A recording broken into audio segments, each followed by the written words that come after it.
Hello investor.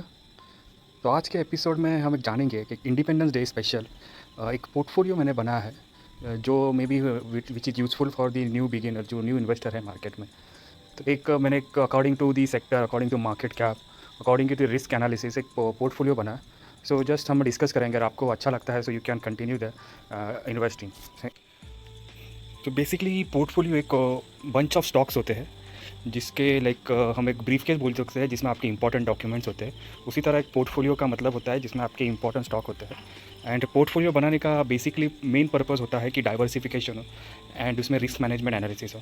तो यहाँ पे मैंने बेसिक जो क्राइटेरिया रखे हैं, तो फर्स्ट मैंने 10 स्टॉक सिलेक्ट किए हैं। उसमें से अराउंड 5 जो रहेगी वो लार्ज कैप कंपनी रहेगी, and mostly blue chip stocks रहेंगे। उसमें 3 मिड कैप स्टॉक रहेंगे एंड 2 स्मॉल कैप रहेंगे। एंड अकॉर्डिंग टू सेक्टर हम देखेंगे तो मोस्टली फोकस बैंकिंग और एनबीएफसी पे दिया हुआ है। उसके बाद आईटी एंड केमिकल सेक्टर में ज़्यादा फोकस दिया हुआ है। एंड मेन सबसे जो नेवर डाइंग बिजनेस है एफएमसीजी, उस पर ज़्यादा फोकस दिया हुआ है। तो हम अगर पहले जो सेगमेंट की बात करेंगे, तो जो blue chip large cap company में आता है, बैंकिंग सेक्टर में HDFC bank and ICICI bank are the market leader. But यहाँ पे अगर हम मोर रिलायबिलिटी की बात करेंगे तो you can select Kotak bank also, because Kotak bank का कैपिटल एडिक्वेसी रेशियो काफ़ी अच्छा है, almost equal to the HDFC bank. And ICICI bank is also very good, but again that depends upon आपकी रिस्क टेकिंग एबिलिटी क्या है।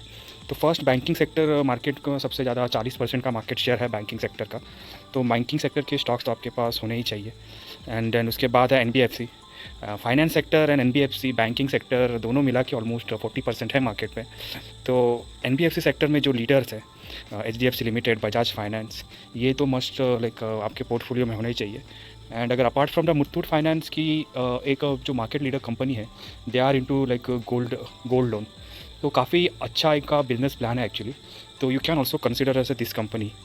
Then around 10% के आसपास जिसका अलोकेशन है इंडेक्स में, वो आईटी सेक्टर है। तो आईटी सेक्टर के टॉप कंपनी टीसीएस, इन्फोसिस आप सिलेक्ट कर सकते हैं। एंड अभी हम देखेंगे कि अगर 2020-21 में सबसे अच्छा कोई सेक्टर चला है तो आईटी सेक्टर ही चला है। तो आईटी सेक्टर के बाकी के स्टॉक भी है, जैसे विप्रो, एचसीएल, माइंडट्री, उन्होंने भी काफ़ी अच्छे रिटर्न्स दिए हैं, तो आप उनमें से भी कोई एक कंसिडर कर सकते हैं।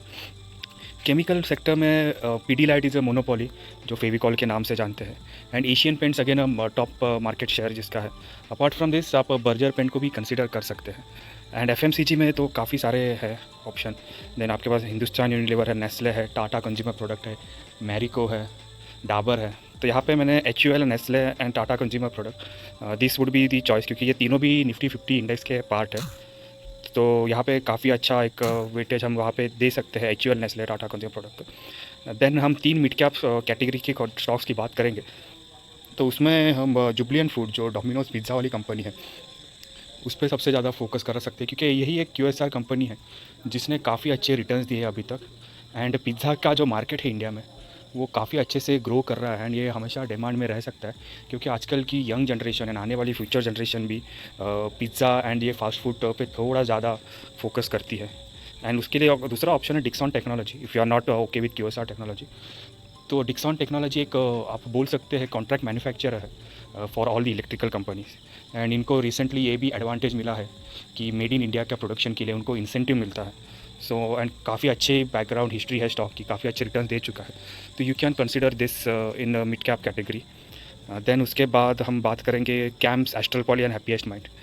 तो अगेन कैम्स अगेन मोनोपोली है, एंड जैसे भी demat account and mutual fund का इन्वेस्टमेंट मार्केट में ग्रो हो रहा है, दैन उसी तरह से कैम्स जैसी कंपनियां भी हो सकती है। कैम्स या सीडीएसएल आप ऑप्शन में रख सकते हैं। And then Astral Poly and Happiest Mind. Astral Poly as again a leader in the pipe segment में जो पीवीसी का जो कंसेप्ट जो इंडियन मार्केट में लाया था, क्लोरोविनाइन केमिकल पाइप्स जो बने रहते हैं इससे केमिकल से, तो इनका कंसेप्ट एस्ट्रल पॉली ने लाया था। इसकी वजह से they are the market leader in Astral in the piping segment. And Happiest Mind is again mid cap IT company. So IT company में सबसे अच्छे जो फास्टेस्ट ग्रोथ दिखाई है वो हैप्पीएस्ट माइंड ने दिखाई है।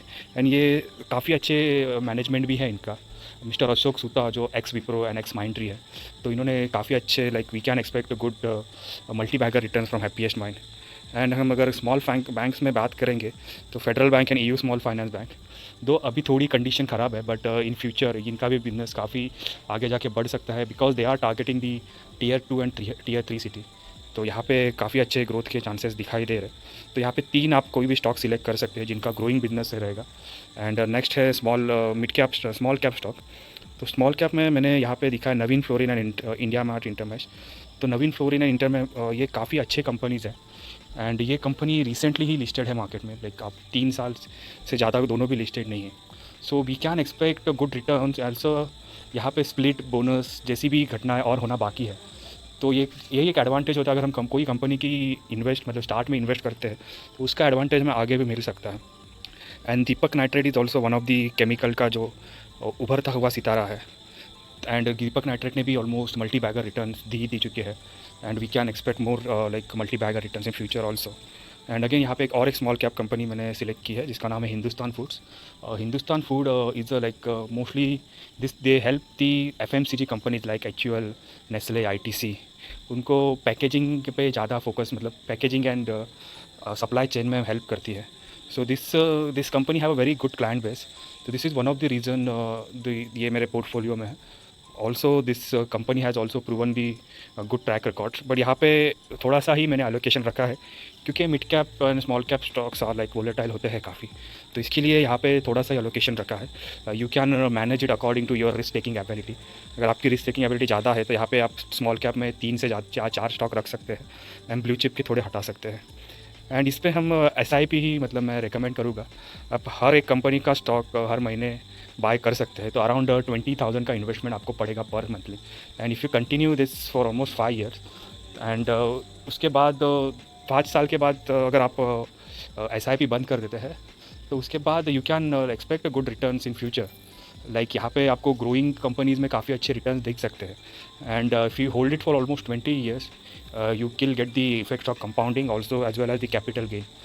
तो ये मेरा एक रिकमेंडेशन नहीं बोल सकते, जस्ट एक मेरा ऑब्जर्वेशन है कि this type of portfolio can help you to grow your capital. तो आप इसको एनालिसिस कीजिए एंड अगर आपको सही लगता है तो you can invest according to this strategy. And if you have any like comment just write it down and I will try to reply you. Thank you very much. अगर आपको ये वीडियो अच्छी लगी तो प्लीज़ लाइक कीजिए, channel को subscribe कर लीजिए और अपने दोस्तों के साथ शेयर कीजिए। Thank you very much.